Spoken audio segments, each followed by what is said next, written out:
یہ دس is not on. آپ تو 5 سال پروٹیسٹ کرتے رہے یار, آپ کیوں مارے لوگوں کو آپ نے؟ نہیں ایکسیسو تو نہیں ہونا چاہیے. اب یہ ایگزیکٹلی مجھے نہیں پتا کہ وہاں پہ جہاں یہ اگر گورنمنٹ بلڈنگ اٹیک ہونا جی تو پھر آپ کو آگے سے ریئیکٹ کرنا ہوتا ہے, ادروائز نہیں کرنا ملک ہوتا. صاحب دیکھیں دو باتیں ہیں.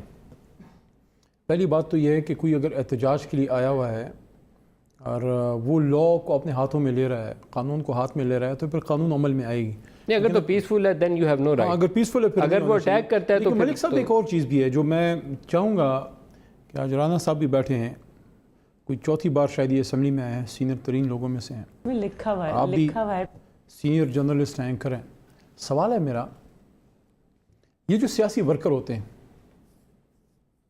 کیا یہ سیاسی ورکر ہیں یا سیاسی نوکر ہیں؟ ہر جماعت سے پوچھ رہا ہوں میں. ایک سیاسی ورکر ایک سیاسی جماعت کا حصہ بنتا ہے اس کے سیاسی نظریے سے متاثر ہو کے, اور وہ عوام کے مسائل کے لیے ان کے ساتھ وہ جوائن کرتا ہے. جس طرح لیڈرشپ یہ یوز کرتی ہے, آپ کا کوئی فائنینشیل کرائمز کا کیس ہے, اس کا آپ کی جماعت کے سیاسی ورکر سے کیا تعلق ہے؟ وہ تو آپ کے ذاتی کیسیں لڑنے کے لیے جماعت میں نہیں ہے. کیا وہ آپ کا تنخواہ دار ہے؟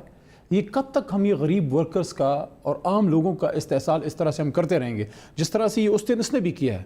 یہ جو علی وزیر اور محسن داوڑ نے کیا ہے کہ جو ہے معصوم پختونوں کو اس طرح یوز کرنا اپنے سیاسی عزائم کے لیے, پھر وہاں پہ جو لاشیں گری ہیں انہی کی وجہ سے یہ سارا کچھ ہوا ہے.